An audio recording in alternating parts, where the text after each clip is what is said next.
ठीक है, तो कुरान के क्या व्यू है इवोल्यूशन पे? जब एवोल्यूशन की इंसान बात करता है ना, तो वो एवोल्यूशन को अपने ऊपर फिट करता है ना, कि वो ये कहता है कि हम पहले बंदर थे ना, अब इंसान बन गए। बंदर जैसे क्रीचर थे, चलो, बंदर एग्जैक्टली नहीं। अब मुझे ये बताइए कि वो जो जानवर था जो पहले मतलब जिससे इंसान बना है, वो अब है कि नहीं है? हाँ, हमारा जो आप जानवर की बात कर रहे हैं, तो एक लूसी करके एक नाम दिया गया है उनको, कि भाई ये जो हमारे सबसे जो है वन ऑफ मतलब उस ट्री में एक एंसेस्टर थे। और आपका जो अभी का सवाल है, मतलब वो अभी है या नहीं, तो बिल्कुल अभी नहीं है, उनकी डेथ हो चुकी है, उनके पास फॉसिल्स हमें मिलते हैं, उनके जो कॉन्टिन्यूएशन है वो हम हैं। हाँ, वो स्पीसीज हम हैं। क्यों? वो क्यों नहीं है अभी? क्या सारे जितने जानवर थे सब इंसान बन गए? नहीं नहीं, वो उनके जो बच्चे थे सिर्फ वो रह गए हैं, और वो खुद जो है वो मर गए। तो उनके जो बच्चे हैं वो अच्छा। दूसरे तरह के रह गए हैं, वो एग्जैक्टली अच्छा, उनके तरह नहीं एवोल्यूशन, दिखते हैं। एवोल्यूशन एक कंटिन्यूअस प्रोसेस है कि प्रोसेस खत्म हो गया? कॉन्टिन्यूस प्रोसेस है। तो ठीक, इंसान फिर कुछ और क्यों नहीं बनता, वो मर क्यों जाता है? बन सकता है अगर अभी भी हम लड़ाइयां करते रहें, जैसे अभी भी हम सबकी गर्दन उड़ाते रहें और फिर बोले कि भाई सुन ले नहीं। मेरी बात, सुन ले मेरी बात। हम्म। अगर कोई भी गोरा इंसान है, हम कहें कि कोई भी गोरा इंसान हमें पसंद नहीं है, हम उसकी गर्दन उड़ा देंगे। अगर हम इस तरीके से उड़ाते रहें तो जो बच्चे पैदा होंगे वो काले बच्चे ही पैदा होते रहेंगे, और उनकी तादाद बढ़ती जाएगी, और जो व्हाइट्स हैं वो फिर इरेज हो जाएंगे ओवर द टाइम। आप जितनी भी आपकी बातें हैं ना, वो इफ और बट हैं।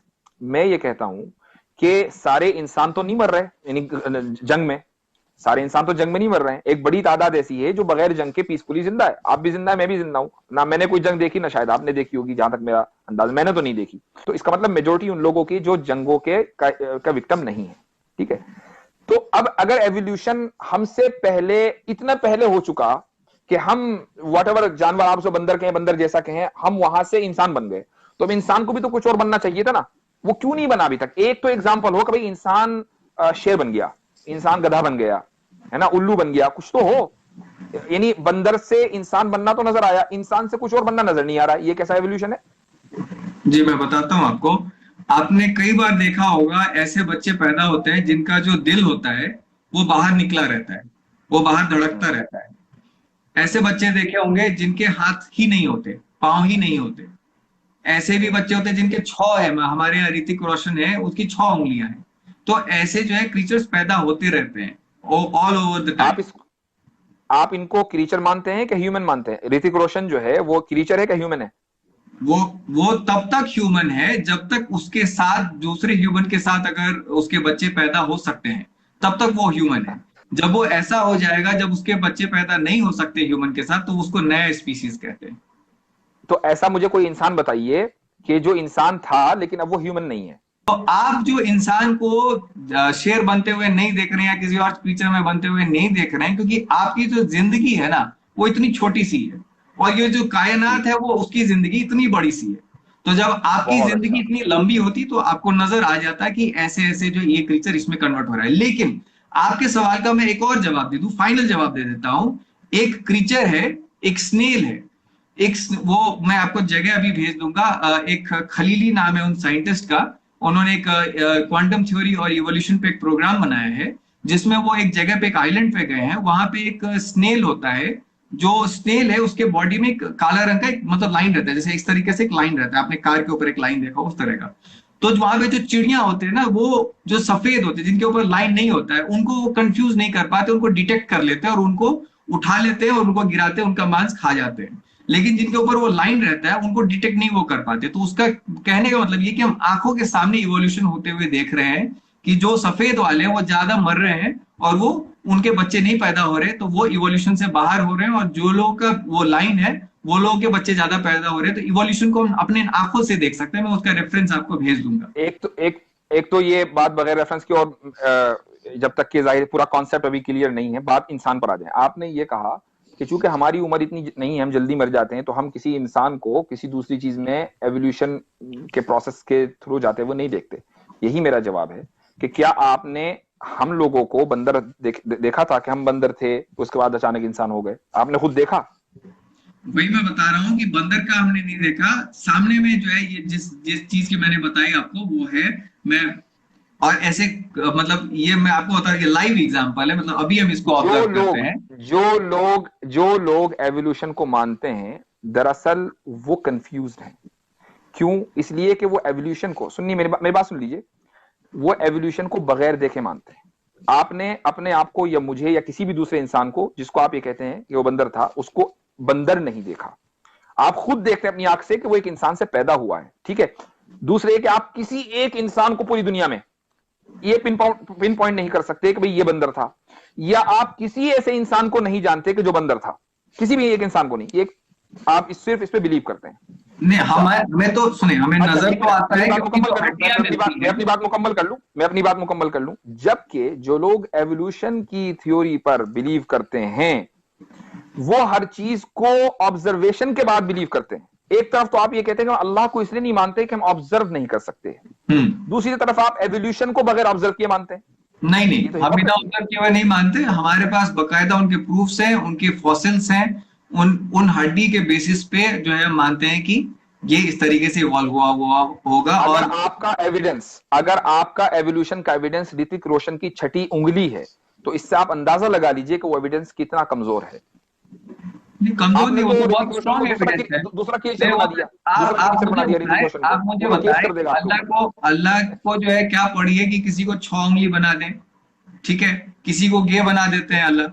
अल्लाह तो नहीं चाहते ना कि गे सेक्स जो है वो तो आपके कुरान में अलाउड नहीं है। जब अल्लाह नहीं चाहता है कि गे पैदा हो, फिर क्यों पैदा होते हैं? मैं समझता हूं कि हमें एट ए टाइम एक सवाल को करना चाहिए, उसके ऊपर भी मैं जवाब दूंगा। पहले आ जाइए 6 उंगली पर ऋतिक रोशन की, कि अल्लाह ताला नहीं चाहते कि किसी की 6 उंगली पैदा हो।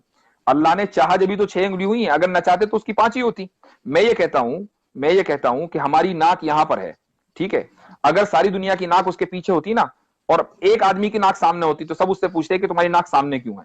भाई इसलिए कि आप सबकी नाक सामने देखते हैं, इसलिए आप उसको अच्छा समझते हैं। आप सबके 5 उंगली देखते हैं, इसलिए समझते हैं कि 5 उंगली ही होती होंगी। अल्लाह ताला ने एक आदमी को 6 उंगली दे दी, तो आप उसको कह रहे हैं कि नहीं, अल्लाह ने नहीं चाहा, इसके खुद ब खुद अल्लाह ने चाहा तभी तो उसके 6 उंगली हुई है। इसीलिए आप उसको डिफेक्टेड ह्यूमन तो कह सकते हैं। एक बच्चे का दिल बाहर है, उसको आप डिफेक्टेड ह्यूमन कह सकते हैं, लेकिन आप उसको ह्यूमन स्पीशीज से बाहर नहीं निकाल सकते।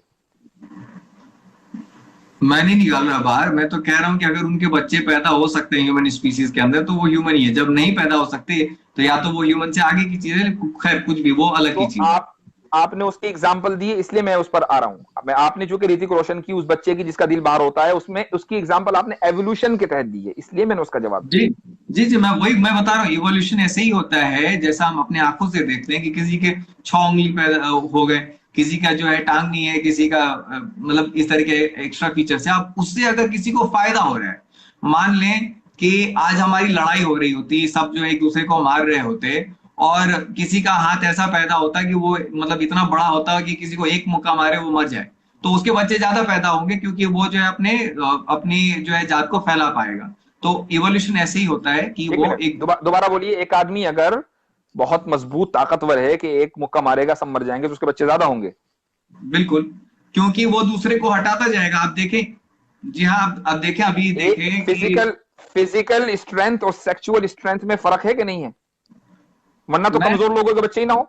मैं टोटल स्ट्रेंथ की बात कर रहा हूं, मैं एडवांटेज की बात कर रहा हूं। जब एक का एडवांटेज होता है दूसरे ग्रुप पे, और उसके जब बच्चे ज्यादा पैदा होते हैं, तो उसको एडवांटेज मिल जाता है, और उस तरह के बच्चे ज्यादा पैदा होते हैं, और उससे इवोल्यूशन हो जाता है कि जो पुराने हैं वो हट जाते हैं। जैसे जिराफ का एग्जाम्पल दिया जाता है। तो जो पुराने बच्चे जब हट गए और नए बच्चे आ गए, तो अगर आप उसको ह्यूमन ही कहेंगे तो एवोल्यूशन कहां हुआ? एक आदमी ने दूसरे आदमी को मार दिया, लेकिन जिसने मारा वो भी ह्यूमन, जो मरा वो भी ह्यूमन।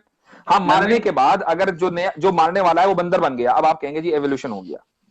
मैं वही बता रहा हूं कि उसको तब तक हम ह्यूमन कहते हैं, उसी स्पीसीज का कहते हैं, जब तक वो उनके साथ बच्चे पैदा कर सकता है। जब वो इवोल्यूशन इतना डिफरेंट हो जाता है। देखिए, सारे एवोल्यूशनिस्ट को मेरा सिंपल सा सवाल है, आप या तो ये कहना बंद कर दीजिए कि हम सिर्फ उस पर बिलीव करते हैं जो अपनी आंखों से देखते हैं, और या फिर एवोल्यूशन को दिखाइए तो हम मान लेंगे।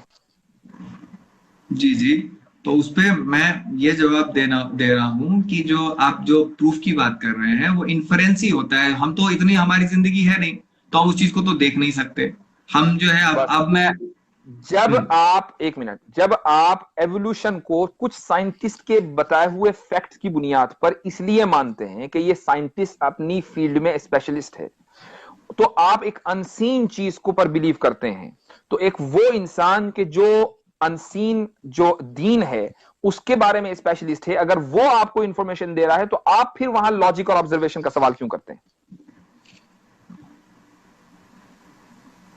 नहीं, हम उसके ऑथोरिटी पे नहीं मानते उस बात को। हमारे यहाँ कोई प्रॉफिट नहीं है, साइंस के कोई प्रॉफिट नहीं है कि हम उनको फॉलो करने लगे। हमारे जो है डार्विन साहब कोई हमारे प्रॉफिट नहीं थे। डार्विन फैक्ट तो लेकर आया ना जी आपने, आपके हिसाब से आपने जी भाई, ये डार्विन ने कहा भाई, इसीलिए उस थ्योरी को आप डार्विनिज्म कहते हैं। जी भाई डार्विन की अगर कोई अहमियत न होती तो उस थ्योरी का नाम डार्विनिज्म क्यों रखते? आप उसको उज्ज्वलिज्म कहते हैं या कुछ और कह देते, ठीक है। डार्विन की अहमियत थी इसलिए डार्विनिज्म है।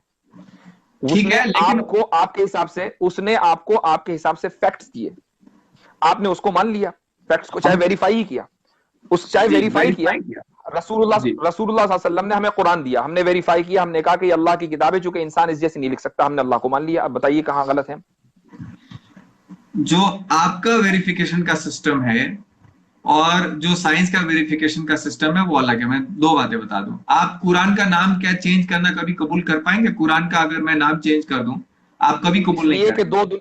दुनिया में, देखिए बात सुनिए, ये अलग अलग दुनियाएं हैं, ठीक है। कुरान और साइंस जो है ना, ऐसा नहीं कि ये दोनों एक ही दुनिया है। साइंस उस चीज की बात करती है जो हमें नजर आ रहा है, जिसका ताल्लुक उस दुनिया से है।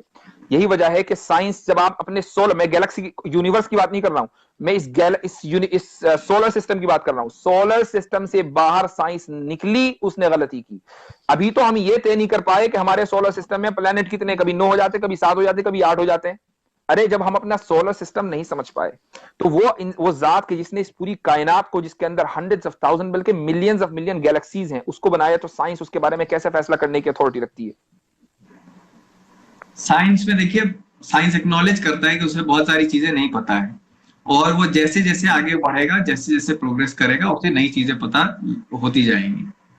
तो जब हम मानते हैं कि साइंस को बहुत सारी चीजें नहीं पता, तो हम भी साइंस पे बिलीव क्यों करते हैं? जो जितनी चीजें पता है उतनी मान ले, जितनी चीजें नहीं पता उसके बारे में हम ये कहें साइंस को नहीं पता। कुरान ये कहता है कि अल्लाह के बारे में उसको हर चीज पता है, तो हम क्यों नहीं मानते कुरान को? वही मैं बता रहा हूँ कि कुरान की जो चीजें हैं वो जिस जिस बेसिस पे आती हैं कि इस तरीके से कम्युनिकेशन आया है आसमान से, ये जो है किताब आई, वो एक एंजल आया, उसने जो है ये बातें एक इंसान को बताई, और हमको इस चीज पे मान लेना चाहिए। और मतलब इस तरह की जो बातें हैं, ये आपका बिलीफ की बातें हैं, इसकी जो है कोई मतलब टेंजिबल प्रूफ्स नहीं है कि। ब्लैक होल देखा है आपने? ब्लैक होल देखा है? नहीं देखा है। किसने बताया आपको? साइंस ने बताया, टीवी नेटवर्क, इन सब इंटरनेट ने बताया। हाँ, तो उस पर तो आपने बिलीव कर लिया। एक टीवी नेटवर्क पे एक न्यूज एंकर बता ब्लैक रहा होल है की कि बकायदा फोटो है, ब्लैक होल की बकायदा फोटो फोटोज है ना। हमारे पास तो कुरान हमारे सीने में महफूज है। आप तो फोटो देखकर यकीन करते हैं, हम तो कुरान पढ़ते हैं, अपने सीने में महफूज रखे हुए हैं, और उस कुरान में कोई गलती नहीं निकाल सकता, उसका कोई रिप्लेस नहीं कर सकता। तो अब हम उस पर बिलीव ना करके ब्लैक होल पे बिलीव कर लें, जो एक साइंटिस्ट ने वैसे ही आपको बता दिया। हालांकि मैं ब्लैक होल का इंकार नहीं कर रहा हूं, मैं भी मानता हूं, लेकिन अगर आप ब्लैक होल को सिर्फ इसलिए मानते हैं कि एक साइंटिस्ट ने बोला है, हम कुरान को इसलिए मानते हैं कि कुरान हमारे सीनों में महफूज है, हमारे हाथ में है, हम उसको पढ़ते हैं, उससे गाइडेंस लेते हैं, और उसके बाद उसमें कोई गलती नहीं पाते। और हमारा चैलेंज पूरी दुनिया में हमेशा है और कयामत तक रहेगा कि इस जैसे कोई दूसरी किताब लाकर दिखा दो। तो उसमें तो मेरा जो ये समझ है वो तो यही कहता है कि जैसे इवोल्यूशन है, इस तरह की चीजें जो है मतलब कुरान में फिट नहीं होती हैं, तो वहां पे तो मुझे कॉन्ट्रडिक्शन नजर आता है। कॉन्ट्रडिक्शन कैसा? जब एवोल्यूशन गलत है तो कुरान में फिट कैसे होगा? जो चीज गलत है वो कुरान में कैसे फिट होगी? ये आपका कहना है, बहुत सारे साइंटिस्ट तो ऐसी बात नहीं मानते, वो तो कहते हैं कि नहीं, बहुत सही, सारे बिल्कुल साइंटिस्ट सही है। बहुत सारे साइंटिस्ट ने बहुत सारी बातें कही, उसके बाद उनको बदलना पड़ा, चूंकि उनके पास उस वक्त नॉलेज नहीं थी, ठीक है। जब तक कि ब्लैक होल, अब एक मैं आपको बताऊं, आपका जो सबसे मशहूर साइंटिस्ट अभी 1 साल के अंदर अंदर जिसका जो मरा है, उसका नाम क्या है? Stephen Hawking. हॉकिंग। हॉकिंग ने ब्लैक होल के बारे में क्या कहा है? ब्लैक होल के बारे में उसने स्ट्रिंग थ्योरी के बेसिस पे उसको एक्सप्लेन करने की कोशिश की। क्या कहा है मुझे बताइए। ब्लैक होल के बारे में स्टीफन हॉकिंग का क्या स्टेटमेंट है कि उसमें ग्रेविटी जो है इतना ज्यादा हाई हो जाता है कि वहां से जो है आपका लाइट भी एस्केप नहीं कर सकता है। ठीक है, ब्लैक होल के बारे में जो कॉमन थ्योरी है वो ये है कि अगर वो एक चीज उसमें गिर गई तो वो गिरती रहेगी, राइट? कभी नहीं निकल पाएगी, राइट? हाँ, बाहर नहीं निकल पाएगी। ठीक है, लेकिन स्टीफन हॉकिंग जी कहता है कि even if you trapped in a black hole, never think that there is no way out of it. ये स्टीफन हॉकिंग का स्टेटमेंट है। है ना, कि अगर आप ब्लैक होल में ट्रैप कर गए तब भी आप ये ना समझें कि there is no way out of it, तब भी उसका कहीं ना कहीं सिरा, इसका मतलब ये कि वो इस बात का कायल है कि हो सकता है कि ब्लैक होल का एक दूसरा एंड हो, जबकि साइंस इसको बिलीव नहीं करती है। क्यों? इसलिए कि साइंस अभी इग्नोरेंट है, साइंस को पता नहीं है। जब साइंस एक साइंटिस्ट उसमें गिरेगा तो जाके देख कर आएगा कि वो उसका दूसरा सिरा है कि नहीं। सही। तो मेरे कहने का मकसद ये है कि आपका जो साइंटिस्ट है ना, जो सबसे बड़ा साइंटिस्ट है, वही कंफ्यूज्ड है। कभी तो कुछ कहता है, कभी मरने से पहले कुछ और कह जाता है। कुरान कभी कंफ्यूज नहीं है, कुरान ने जो बात कह दी वो हर्फ आखिर है।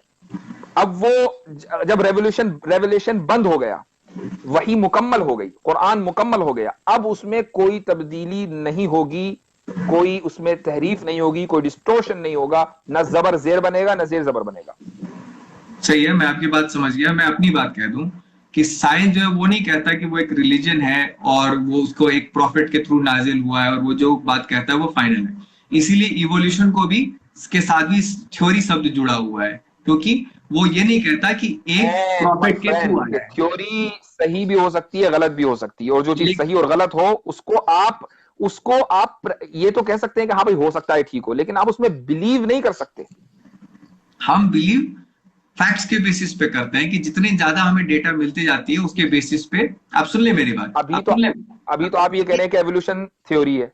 नहीं, वही मैं बता रहा हूं ना कि थ्योरी किसको क्यों शब्द उसके साथ जोड़ा गया है, उसको एक लॉ क्यों नहीं बनाया गया है। क्योंकि हमारे यहाँ ऐसा सिस्टम है कि कोई प्रॉफिट आके कोई थ्योरी नहीं देता है। सारी चीजें जो है हाइपोथेसिस होती है, सुन ले, सारी चीजें हाइपोथेसिस होती है, उनको जब प्रूव करते हैं, रिफ्यूट करते हैं, जिनको हटा देते हैं उनको तो हटा देते हैं, जो चीज रह जाती है उनको हम जो है मतलब जैसे आप जाइफ हदीस और सही हदीस जैसे आप रखते हैं, वैसे ही हम सही थ्योरी और गलत थ्योरी रखते हैं, और गलत थ्योरी को हटा देते हैं, जो सही थ्योरी है वो रह जाती है। तो अभी तक जो डेटा मिला है उसके हिसाब से वो सही है। कल को आप कोई डेटा लेके आएंगे तो हम ये कबूल करने के लिए जो है मतलब हमको मानना ही पड़ेगा कि हमारी चीजें गलत हैं, क्योंकि यासिर जी ने ये नई चीजें लेके आए हैं। पर जब तक आप नहीं आए हैं तब तक वो थ्योरी कायम है। तो एवोल्यूशन को आप थ्योरी मानते हैं ना? हाँ, ऐसी ऐसी क्योंकि हमारे यहाँ कोई प्रॉफिट नहीं आ सकते। थ्योरी मैं उसकी बात ही नहीं कर रहा हूं, मैं थ्योरी की बात कर रहा हूं। थ्योरी की डेफिनेशन क्या है? थ्योरी की डेफिनेशन वो है जो सही भी हो सकती है, गलत भी हो सकती है ना? थ्योरी इसी को तो कहते हैं ना। सुन ले भाई, थ्योरी वर्सेस, एक बात बताइए, एक मिनट, नहीं, करेक्ट और रॉन्ग की बात नहीं हो रही है। थ्योरी के वर्सेस में थ्योरी के ऑपोजिट क्या चीज आती है? थ्योरी डिस्प्रूवन हाइपोथेसिस, थ्योरी के ऑपोजिट में ये है। थ्योरी के ऑपोजिट में आते हैं फैक्ट्स। एक होता है फैक्ट, एक होता है थ्योरी। सुन ले, फैक्ट वो होता है, नहीं, अपोजिट वो होता है, मैं यहां बैठा हूं, सुनिए, मैं आपके साथ बात कर रहा हूं, ये फैक्ट है, ये थ्योरी नहीं है। ठीक है? हाँ, मेरा एक आदमी ये कहे जिसने हमारा ये डिस्कशन नहीं देखा कि अगले साल फला तारीख में यासिर और उज्जवल का हर हाल में डिस्कशन होगा, ये थ्योरी है, क्योंकि अभी तक ये हुआ नहीं है। ठीक है? और सामने वाले ने उसको देखा नहीं है। Fact versus theory. जब एक थ्योरी, मेरी बात सुन लीजिए, जब एक थ्योरी आप भी कह रहे हैं सही भी हो सकती है, गलत भी हो सकती है, तो एक आदमी ये कहे कि नहीं जी मैं तो उस थ्योरी को मानूंगा, इसका मतलब ये है कि वो ये मानते हुए कि ये थ्योरी गलत हो सकती है, इसके बावजूद भी वो उसको मान रहा है, और यही फंडामेंटल गलती है। हमारे नजदीक कुरान फैक्ट है, थ्योरी नहीं है, इसलिए हम उसको सही या गलत के पैमाने पर नहीं नापते, वो सिर्फ सही है और हमें उसको मानना पड़ेगा। यहीं पे मैं आइडियोलॉजिकल डिफरेंस बता रहा हूं कि हम उसको थ्योरी इसलिए कह रहे हैं क्योंकि हमारे पास जो है कोई ऐसा कॉन्स्ट्रक्ट नहीं है जिससे हम ये फाइनल कर दें कि यही हो सकता है और कुछ नहीं हो सकता है। जैसा कि आपके यहाँ सिस्टम है कि ये प्रॉफिट से आया है तो ये फाइनल है, क्योंकि आपके यहाँ सोर्स ऑफ इंफॉर्मेशन दो हैं।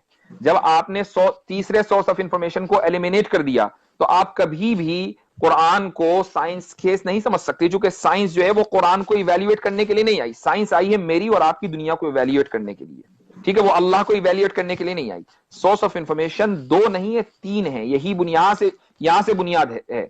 आप इस बुनियाद को सही कर लेंगे तो सारे कॉन्सेप्ट सही हो जाएंगे। आपने अगर बुनियाद गलत की तो कोई कॉन्सेप्ट सही नहीं होगा। नहीं, आपकी जो बुनियाद है वो बिलीफ्स की बुनियाद है, हमारी जो बुनियाद है साइंस की उसकी फैक्ट्स की बुनियाद है। तो फैक्ट्स के बेसिस पे जो एक बात बताइए, अब आपने कहा कि हम बिलीव करते हैं, आपकी फैक्ट है। मिसाल के तौर पर मुझसे मेरे एक बहुत ही क्रेडिबल फ्रेंड ने जो जिसको मैं फादरली फिगर भी समझता हूं, फ्रेंडली नहीं बल्कि फादरली फिगर है, उसने बताया कि उसके एक बहुत ही क्रेडिबल फ्रेंड ने उसको बताया कि उसके एक बहुत ही क्रेडिबल फ्रेंड ने उसको बताया कि उसके एक बहुत ही क्रेडिबल फ्रेंड ने उसको ये बताया कि मोहम्मद सल्लल्लाहु अलैहि वसल्लम ने उसको ये बताया कि उन्होंने बहुत ही क्रेडिबल पर्सन जिब्रील को देखा कि उन्होंने अल्लाह से ये पैगाम लेकर आए। अब इसमें इसमें इसमें आप कहां शक करेंगे जब सारे क्रेडिबल हैं? अब ये आपकी क्रेडिबिलिटी साबित हो गई ना। नहीं, आप जो है इंसानी क्रेडिबिलिटी के बेसिस पे तो ये कोई ऐसी चीज नहीं है कि हमने कहीं सुन लिया कि हाँ भाई अल्लाह है, नहीं, हमारे और अल्लाह का जो पैगाम है उसके दरमियान एक बहुत ही क्रेडिबल चेन ऑफ ट्रांसमिशन है। जबकि आपके और गैलीलियो हुआ या स्टीफन हॉकिंग हुआ, उसके दरमियान एक किताबें, अखबारात, न्यूज़पेपर्स, आर्टिकल्स तो हो सकते हैं, लेकिन डार्विन ने खुद एवोल्यूशन नहीं देखा था, ठीक है, उसने आप कुछ एक थ्योरी गढ़ी उसके बाद बता दिया जी। तो हमारा वही मेरे और डार्विन के बीच में फैक्ट्स का कनेक्शन है कि क्या ऐसा हो सकता है, रीजनेबल है, क्या ये चीज पॉसिबल है, उसके बेसिस पे हम करते हैं। क्रेडिबिलिटी की बात बदलते नहीं मिस्टर उज्जवल, फैक्ट्स बदलते नहीं है। सूरज अगर दिन में निकलता है तो ये एक फैक्ट है, ऐसा नहीं है कि वो कभी रात में निकल जाएगा, ठीक है। तो सूरज का निकलना ये फैक्ट्स बदला नहीं करते। एवोल्यूशन की थ्योरी को आपने फंडामेंटली ये मान लिया कि अगर आप उससे आप दूसरे फैक्ट्स जाएंगे हम वो मान लेंगे। इसका मतलब ये कि एवोल्यूशन की थ्योरी फैक्ट्स के ऊपर नहीं है, बल्कि वो थ्योरी भी थ्योरीज के ऊपर डिपेंड करती है। यही फर्क है। नहीं, यहाँ पे थोड़ा सा डिफरेंस हो रहा है, गैप हो रहा है। मैं ये कह रहा हूं कि अभी तक जो फैक्ट्स मिले हैं हमें, उसके बेसिस पे थ्योरी ऑफ इवोल्यूशन करेक्ट है। कल को एक ऐसा फैक्ट आता है, मिले हैं, वो आपको फैक्ट्स नहीं मिले, don't use the wrong word, वो आपको फैक्ट्स नहीं मिले बल्कि वो आपको थ्योरीज मिले हैं।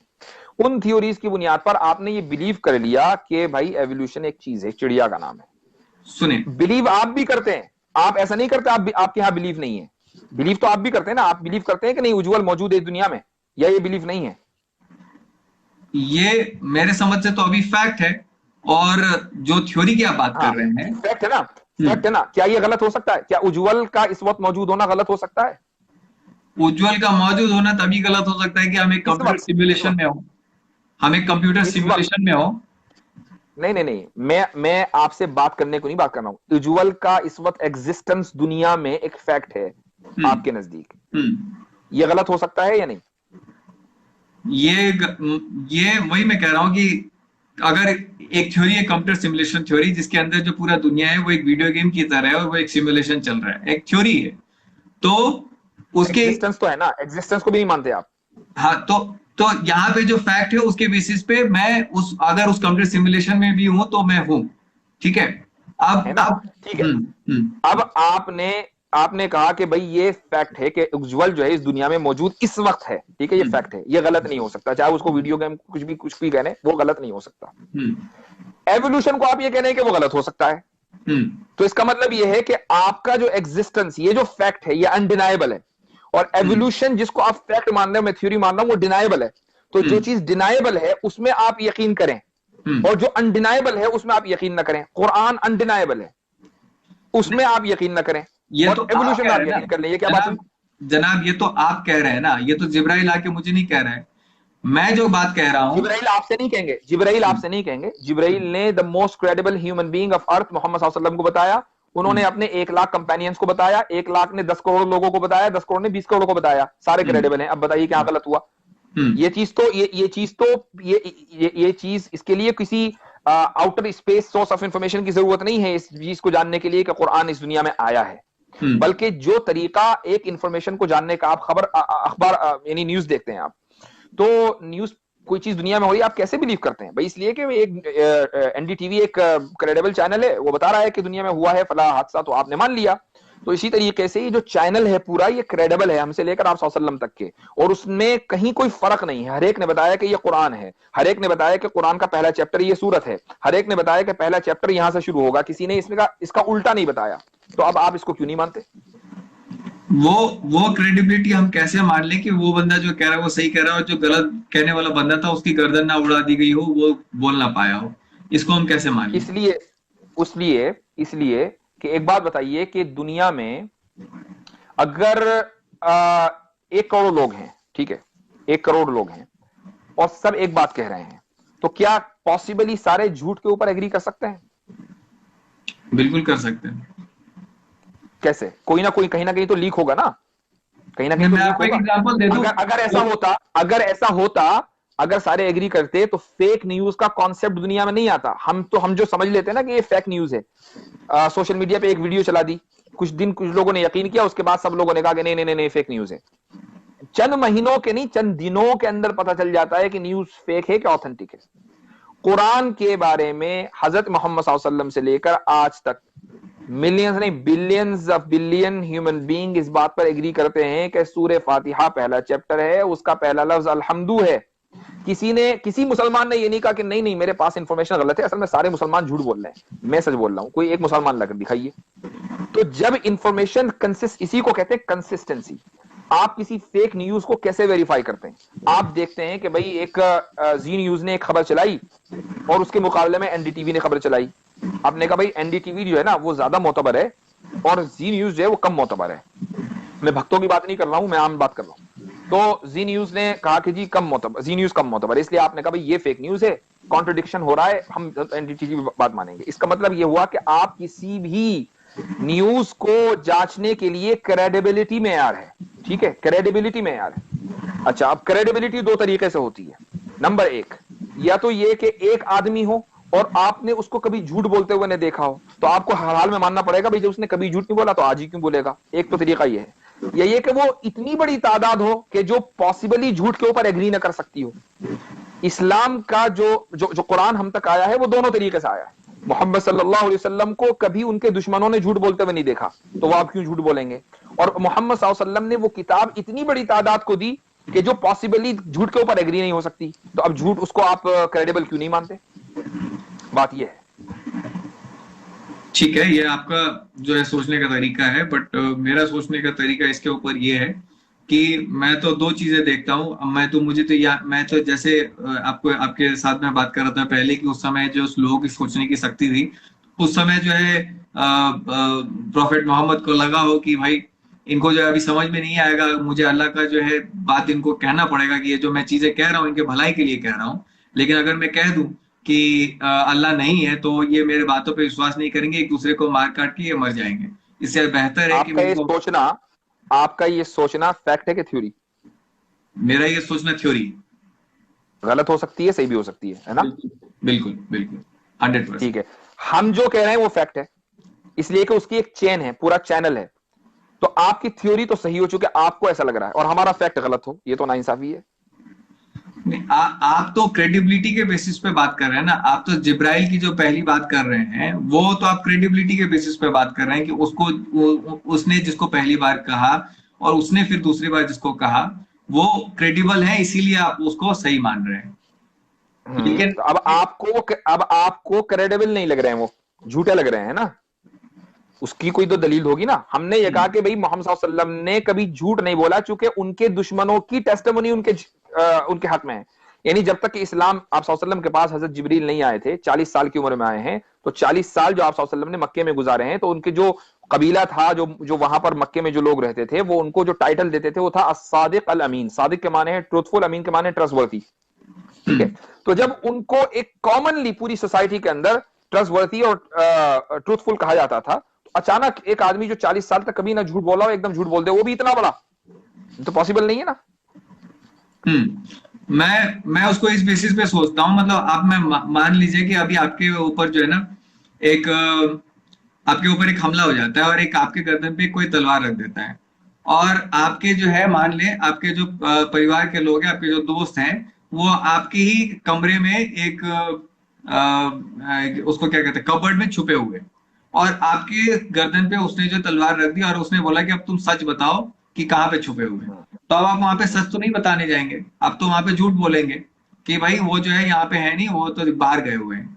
ठीक है, भले ही वो आपका गला काट दे फिर भी आप जो है ये झूठ बोलेंगे दुनिया की भलाई के लिए। मैं भी उस तरीके से सोचता हूँ कि मोहम्मद साहब को उस वक्त लगा होगा कि जो है अगर अब मैं इनको नहीं बताऊंगा आसमानी चीजें तो ये मेरे बातों पे विश्वास लगा नहीं करेंगे। होगा, इसी को मैं कह रहा हूं, ये जो आपने कहा ये पूरी थ्योरी है का फैक्ट है? बिल्कुल थ्योरी है। थ्योरी है ना। जी आपने कहा लगा होगा, कोई इसका जी दलील तो नहीं है, सबूत तो नहीं है हमारे पास, आपके जी पास। जी हमारे जी। पास सबूत है कि उनको नहीं लगा, उन्होंने जो कहा वो सच कहा। तो हम्म आप तो सिर्फ लगने की बात पर आप उस कुरान को नहीं मान रहे हैं। और हमारे पास सबूत है, आप वो दे रहे हैं, आप सबूत को मानने को तैयार नहीं। सीधी सी बात है। आप किसी भी दीन को के जांचने के दो पैमाने होते हैं। एक तो पैमाना ये कि जो प्रॉफिट है उसकी जिंदगी कैसी है, दूसरा पैमाना ये है कि जो वो पैगाम लेकर आया है उसका कंटेंट और उसकी लैंग्वेज कैसी है। अगर प्रॉफिट की जिंदगी ऐसी कि पूरी जिंदगी वो ट्रस्टवर्दी और यानी ट्रूथफुल रहा, और पैगाम ऐसा कि उसको कोई बीट नहीं कर सकता, कोई चैलेंज नहीं कर सकता, तो अभी भी आप उसको सही नहीं मानेंगे। तो और ये कहेंगे कि ऐसा हो सकता है, वैसा हो सकता है, तो ये थ्योरी वर्सेस फैक्ट है, जिसमें फैक्ट को प्रेफरेंस दी जाती है और थ्योरी को नकार दिया जाता है। नहीं, तो वहां पे जो आप बात कर रहे हैं ना, जो आपका तो जो है क्या है, प्रूफ की कुरान है, और कुरान में कोई भी चीजें रिफ्यूटेबल नहीं है आपके बेसिस पे। बट मैं कहता हूँ कि नहीं, चंद्रमा के कभी जो है दो टुकड़े नहीं हुए। फिर मैं कहता हूँ कि नहीं, जो इवोल्यूशन है वो फिट नहीं होता कुरान में। तो जिस तरह का हम जो चूंकि डायनासोर की हड्डी हमें मिलती है वो तो सेट होता हुआ नहीं दिखता। नहीं, कैसे नहीं दिखता? क्या कुरान ने कहा है कि डायनासोर नहीं थे या उसकी हड्डियां नहीं थी? कुरान के हिसाब से दुनिया की कायनात कितनी पुरानी है? कुरान ने कोई तहदीद नहीं की, कुरान ने कोई लिमिटेशन नहीं बयान किया कि फला दिन से शुरू हुआ था। कुरान ने कहा एक दिन अल्लाह ने जो है एक दिन आसमान बनाया, एक दिन जमीन बनाया, सिर्फ इतना है। कुरान कायनात बहुत पुरानी हो सकती है, मिलियंस ऑफ मिलियन ईयर्स पुरानी हो सकती है। तो डायनासोर का जिक्र है कुरान के अंदर? किसी चीज का जिक्र ना होना उसके मौजूद होने की ना होने की तो दलील नहीं है। चूंकि कुरान डायनासोर्स के लिए तो नहीं आया, कुरान हिस्ट्री की किताब नहीं है, तो हमें पता, अल्लाह को पता है कि हम साइंस के जरिए डायनासोर्स का पता लगा लेंगे। तो अब उसको बताने की क्या जरूरत है कि डायनासोर्स थे? ठीक है। तो लेकिन मतलब इतनी बड़ी चीज जो है वो कुरान के अंदर नहीं है, लेकिन आप छोटी छोटी चीजें जो है गिनाते हैं कि देखो इंसान जो है, जो स्पर्म है, वो कैसे जो फीटस बनता है, वो तो कुरान में लिखा हुआ है। बट डायनासोर की चीज जो है वो बाद में जब इंसान काफी दिनों बाद पहुंचता है वो नहीं लिखा इसलिए हुआ। कि इंसान को मरे हुए डायनासोर्स की जरूरत नहीं है, लेकिन इंसान को यह जानने की जरूरत है कि एक इंसान कैसे बनता है। हर इंसान को यह तो पता लगेगा, उसकी जिंदगी में पहला सवाल यह होगा कि मैं कहां से आया हूं और मैं कहां जाऊंगा। पहला सवाल ये नहीं होता कि दुनिया में डायनासोर्स थे कि नहीं थे, या ये पहला सवाल है। अगर पहला सवाल ये होता ना हर इंसान का कि दुनिया में डायनासोर्स थे, तो कुरान में डायनासोर्स का जिक्र होता। कुरान में डायनासोर का जिक्र इसलिए नहीं है कि हमारा पहला सवाल ये नहीं है। हमारा पहला सवाल ये कि मैं कहां से आया हूं, मैं कहां जाऊंगा, और मैं ये जो जिंदगी में गुजार रहा हूं ये मैं कैसे गुजारूं, और इन तीनों का जवाब कुरान ने दिया है। ठीक है, ठीक है। अच्छा, ये जो जिंदगी है आप इसको बताते हैं कि ये सिर्फ एक टेस्ट है और कुछ भी नहीं है, और इस टेस्ट के लिए जो आपको स्कोर किया जाएगा, मतलब इस जिंदगी का मकसद बस जो है ये टेस्ट अच्छे से पास करना है। तो दूसरी जिंदगी का क्या मतलब है फिर? उसका क्या पर्पस है? जब आप एग्जाम में आपने मसलन एक डिग्री ली बायोलॉजी के, आपने पढ़ी, उसमें आप साइंटिस्ट बन गए। आपने क्यों पढ़ा? इसलिए कि आप एक अच्छी जिंदगी गुजार सके, ठीक है, आपकी एक अच्छी जॉब हो, हैंडसम सैलरी हो, और आप आसानी के साथ बड़ी कार हो, जबरदस्त बैंक बैलेंस हो। इसका मतलब ये कि आप एक अच्छी लाइफ जो है वो देखना चाहते हैं, जिसमें जिस वजह से आपने पढ़ा है। यही वजह है कि जो कम पढ़े लिखे लोग हैं, यूजुअली अगर उनके पास खानदानी दौलत नहीं होती तो उनको अच्छी जॉब नहीं मिलती, उनकी जिंदगी वैसी नहीं होती जो अमीरों की होती है। ऐसे ही इस दुनिया में जो इंसान आया है, वो कोई भी इंसान, दुनिया का सबसे अमीर इंसान हो, दुनिया का सबसे गरीब इंसान हो, टेंशन फ्री नहीं है। टेंशन उसके पास है, परेशानियां उसके लगी हुई है, नुकसान उसको भी होता है, ठीक है। तो अल्लाह ताला ने ये दुनिया बनाई एक एग्जाम के लिए कि आप इस एग्जाम सेंटर में बैठे, कामयाब अगर हो गए तो आपको आगे वो जिंदगी आने वाली है जो टेंशन फ्री है, जिसमें ना मौत है और ना ही किसी चीज के खोने का खौफ है, और हर वो चीज मिलनी है जो आपकी ख्वाहिश है। इस दुनिया में आपको वो चीज नहीं मिल सकती जो आप चाहते हैं। बहुत सी चीजें ऐसी आप चाहते हैं, नहीं मिल सकती। बिल गेट्स दुनिया का सबसे अमीर आदमी है, अगर चाहे कि पूरी दुनिया में खरीद, नहीं खरीद सकता, है ना। तो हम जो आगे की जिंदगी है उसका मकसद ये है कि हम वो किसी भी टेंशन से फ्री होकर अपनी ख्वाहिश के मुताबिक जिंदगी गुजारें, चूंकि इस जिंदगी को हमने अपने क्रिएटर की ख्वाहिश के मुताबिक गुजारा है। बस यही फर्क है। ओके, बट मतलब क्या करेंगे वहां पे? मतलब मुझे क्या चाहिए, ये चीजें चाहिए, मतलब बस कंज्यूम करते रहेंगे? मतलब मकसद क्या है? लोग कहते हैं ना कि इस जिंदगी में अगर आप एक सवाल सुन ले, जैसे आप मुझे कुछ लोग कहते हैं कि यार तुम एथिस्ट हो, तुम्हारा मकसद क्या है, मतलब ये इस तरह की सवाल करते हैं। तो मैं वही सवाल करता हूँ आपसे, फिर आपको जो दूसरी दुनिया में मतलब सारी चीजें मिल जाएंगी, मकसद क्या होगा जिंदगी का? एक चीज मिसाल के तौर पर, मुझे एक गाड़ी मिली जो इस वक्त दुनिया की सबसे अच्छी गाड़ी है, राइट। तो वो सबसे एक्सपेंसिव है, सब बेस्ट लग्जरी गाड़ी है। अब ये तो नहीं है कि अब इसके बाद कोई दूसरी अच्छी गाड़ी नहीं बनेगी। एक अच्छी गाड़ी आ गई, उसके बाद अगला मॉडल अगले साल का आ गया। अब मैं चाहूंगा कि यार 2017 के बजाय 2018 का मॉडल ले लूं, तो 2018 का जो मॉडल होगा वो 2017 से तो बेहतर होगा। तो ये जो एडवांसमेंट है, यही मेरा पर्पस है। तो उस दुनिया में जब हम चले जाएंगे तो ऐसा नहीं है कि अब आपको सब चीज मिल गई, अब क्या, नो, उसके अंदर भी एडवांसमेंट होना है और वो होते रहना है, और वो अनलिमिटेड नंबर और अनलिमिटेड टाइम के लिए होता रहेगा। ये एडवांसमेंट ही हमारा पर्पस है। ओके। और जब आपको ये पता है, और जब आपको ये पता है कि ये मुझे हर हाल में मिलेगा, तो इसका मतलब आपको कोई टेंशन नहीं है, आपको खोने का कोई खौफ नहीं है। इस दुनिया में 2017 की जो गाड़ी चला रहा है, उसको ये श्योरिटी नहीं है कि 2018 का मॉडल उसको हर हाल में मिलेगा। मुमकिन है कि ना मिले, मुमकिन है कि वो फौरन गरीब हो जाए और उसको खरीद ना सके। वहां ऐसा नहीं होगा, ये फर्क है। ठीक है, लेकिन बस मतलब यही एडवांसमेंट करते रह जाएंगे, और मतलब अल्टीमेट मकसद क्या होगा, मतलब अल्टीमेटली क्या करना है जिंदगी के साथ दूसरी दुनिया में? अब इस दुनिया में आपको अल्टीमेटली क्या करना है, मुझे बताइए। नहीं, आपके हिसाब से तो ये करना है कि क़यामत के दिन में अपने पॉइंट्स जो है अच्छे रखने हैं ताकि दोजख में ना जाए। मैंने तो अपना पॉइंट बता दिया। मैं आपका पूछ रहा हूं, चूंकि आप तो एथिस्ट हैं, किसी चीज में बिलीव नहीं करते, तो आप मुझे बताइए कि आपका अल्टीमेट गोल क्या है लाइफ का। सही, मेरा अल्टीमेट गोल ऑफ लाइफ यही है कि मैं इंसानों को जो है सच के तरफ लेके जाऊं, और उसको ये रियलाइज कराऊं कि अकेले जो है जिंदगी का कोई मतलब नहीं है। अगर मैं सिर्फ इस पूरे कायनात में मैं अकेला इंसान होता तो मैं अभी किससे लाइव में बात कर रहा होता, कौन यहाँ पे कमेंट कर रहा होता, मैं फोटो लगा के कहाँ पे लगाता, और मतलब मेरे पास सारी तमाम चीजें आ जाए पर फिर भी उसका कोई मतलब नहीं होता। तो इंसान को ये समझने की जरूरत है कि अकेले उसका कोई मतलब नहीं है, हम एक दूसरे के लिए हैं इस कायनात में, और हमको एक दूसरे की जिंदगी जो है वो बेहतर बनानी है, यही जिंदगी है। और हम जो है सबको गरीबी से, गुर्बत से निकाल पाए, सबकी जिंदगी बेहतर कर पाए, इसी के लिए हमें काम करते रहना है। जिंदगी बेहतर करना आपका मकसद है, दो लफ्जों में मैं कहूंगा, है ना, अपनी और सारी दुनिया की जिंदगी बेहतर करना आपका मकसद है, ठीक है जी जी। अब सबकी जिंदगी बेहतर हो गई, आप मकसद में कामयाब हो गए।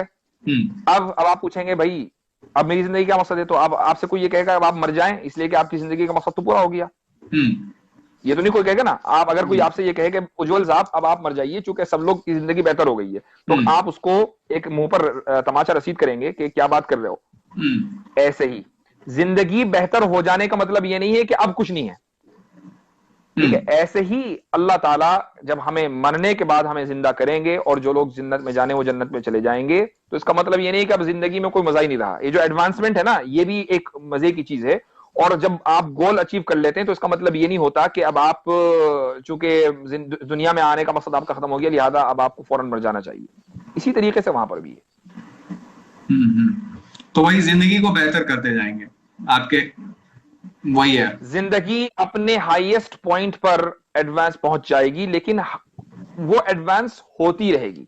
यानी हमारे एतबार से आज हम जिस तरीके से सोचें, यानी जिंदगी को हम सोचेंगे भाई यहां पहुंचकर, इस पॉइंट पर पहुंचकर अब जिंदगी बहुत एडवांस हो चुकी, उससे भी आगे जो हम सोच नहीं सकते, वहां से आखिरत की जिंदगी की शुरुआत है। अब वो कितने आगे जाएगी वो हमें नहीं पता, चूंकि हम आखिरत में अभी पहुंचे ही नहीं है। जब पहुंचेंगे तो हमें पता चल जाएगा इंशाल्लाह। ठीक है। और अगर कोई जो हदीसों में अगर कोई नई बात सामने आती है तो उसको आप कबूल करेंगे या नहीं? हदीस अगर ऑथेंटिक होगी तो बिल्कुल कबूल करेंगे। ठीक है, ठीक है। और अच्छा, आप इससे पहले आप बात कर रहे थे, मैं एक बस पॉइंट नोट कर दूं कि एक इंसान जो मतलब कान से सिर्फ सुन सकता है, तो चमगादड़ एक स्पेशल केस है जो कि अपने कानों से देखता है बेसिकली, मतलब उसको जो है वो पूरा मैप क्रिएट करता है। तो इम्पोर्टेंट मेरा पॉइंट ये है कि आपके हिसाब से जो अल्लाह है वो इस दुनिया में कैसे आए फिर, अगर सब चीज को बनाने की जरूरत है? अल्लाह को किसी ने भी नहीं बनाया, ये क्या सवाल हुआ कि क्रिएटर को अगर किसी दूसरे क्रिएटर ने बनाया हो तो उसको क्रिएटर को कहेंगे, वो खुद क्रिएशन है। तो वो खुद आ गया कहां से? वही मैं कह रहा हूं कि वो उसका एग्जिस्टेंस क्या है। हाँ। नहीं, मैंने पूछा आपसे, आपने कहा वो खुद ब खुद आ गया, कहां से? वही तो मैं आपसे सवाल कर रहा हूं कि वो जो है, अगर आप कह रहे हैं कि उसको किसी ने नहीं बनाया, तो इसका मतलब है कि वो मतलब खुद ब खुद एग्जिस्ट करता है और उसको जो है किसी को मतलब खुद ब खुद है वो। एक मिनट, ये बताइए कि आपने कंप्यूटर बनाया है ना? तो क्या कंप्यूटर के अंदर बैठे हैं आप या कंप्यूटर के बाहर बैठे हैं? बाहर बैठा हूं। अल्लाह ने टाइम बनाया है, तो वो टाइम के अंदर कैसे बैठेगा? वो टाइम के बाहर है। अल्लाह ने स्पेस बनाया है, ये जो पूरा मकान है, पूरा यूनिवर्स है, वो यूनिवर्स में क्यों बैठेगा? वो यूनिवर्स के बाहर है।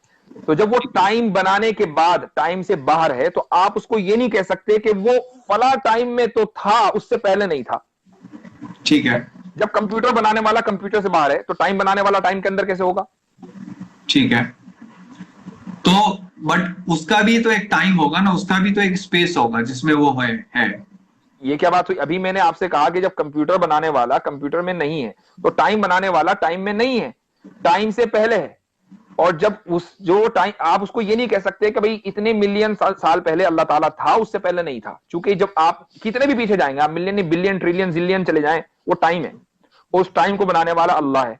तो जो बनाने वाला है टाइम का, वो कभी टाइम में नहीं होगा, बल्कि टाइम के बाहर होगा। और जो टाइम के बाहर होगा, आप उसको टाइम से जज नहीं कर सकते। इसलिए आप ये नहीं कह सकते कि अल्लाह कब आया, क्योंकि जो कब का सवाल है, ये उसके लिए होगा जो टाइम के अंदर है, ना कि उसके लिए जो टाइम के बाहर है। तो मतलब कुछ ऐसी चीजें हैं जो खुद मतलब हमेशा से रह सकती हैं, वो हमेशा से है, ये आपका कहने का कुछ तात्पर्य ऐसी है? चीज नहीं, सिर्फ अल्लाह। कुछ ऐसी चीज नहीं, सिर्फ अल्लाह, सिर्फ क्रिएटर।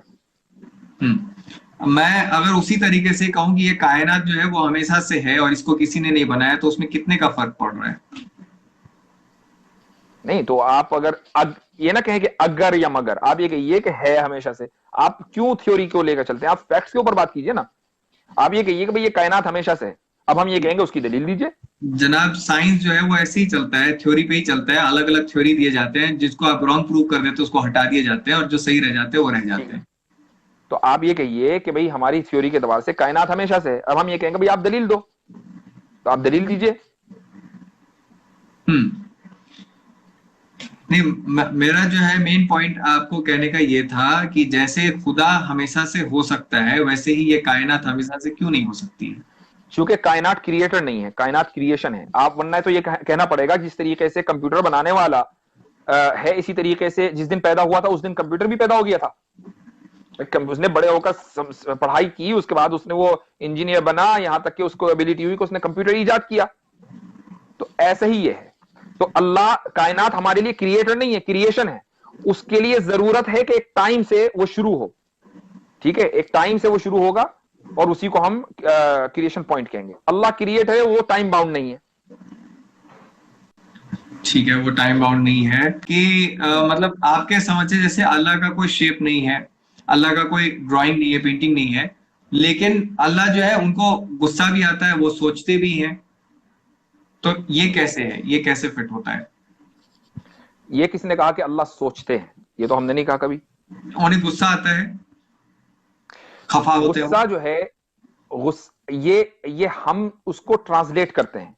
अल्लाह की फीलिंग, अल्लाह इमोशंस फ्री है। हाँ, अल्लाह ताला की मर्जी और नाराज, ये यानी इसको आप कह लीजिए कि इसको इंग्लिश में कहेंगे प्लेजर और डिसप्लेजर। यानी अगर हम अल्लाह की मर्जी के मुताबिक करें तो अल्लाह ताला हमें जन्नत में भेजेगा, और अगर अल्लाह ताला की मर्जी के खिलाफ इंसान करता है तो वो जहन्नम में जाएगा। अल्लाह ताला को एक ही वक्त में रहम आना और एक ही वक्त में गुस्सा आना, ये इस बात की दलील है कि अल्लाह क्रिएटर है। एक आदमी को एक ही वक्त में गुस्सा और एक ही वक्त में मोहब्बत नहीं हो सकती। या तो वो गुस्सा होगा, एक इमोशन होगा, या दूसरे इमोशन में होगा। अल्लाह ताला दोनों चीजें अगर एक साथ कर रहा है, यही क्रिएटर होने की दलील है उसकी। ठीक है, ठीक है, मैं एक आखिरी सवाल कर दूं बस छोटा सा, कि मेरे समझ से ये जैसे बहुत सारे, जैसे काबा में जो वो पत्थर मारते हैं तीन पिलर्स पे, जैसे वो जो है एक सिंबल सिंबल है, क्या बोलते हैं, शैतान के। तो उसी तरीके से अगर क्या खुदा भी जो है या अल्लाह भी जो है वो एक इलाहत है, वो एक सिंबलिज्म है? नहीं, इसलिए कि शैतान क्रिएटर नहीं है। जो क्रिएशन है उसका सिंबल हो सकता है, नो प्रॉब्लम। ठीक है, क्रिएटर जो है वो सिंबल फ्री है, वो शेप फ्री है। तो हम इस बात को मान लें कि अल्लाह के अलावा पूरी कायनात जो है वो ऐसी है कि जिसको हम देख सकते हैं, छू सकते हैं। हो सकता है कि अभी तक वहां तक ना पहुंचे हों, जो शैतान है जिसको हम कंकरियां मारते हैं हज में, तो वो भी क्रिएशन है, क्रिएटर नहीं है, इसलिए उसका एक सिंबल है। अल्लाह ताला का कोई सिंबल नहीं है। ठीक है, अल्लाह ताला का सिंबल आपके सिस्टम में नहीं है। हिंदुइज्म में जो है बहुत सारे वो बुद्ध की पूजा करते हैं।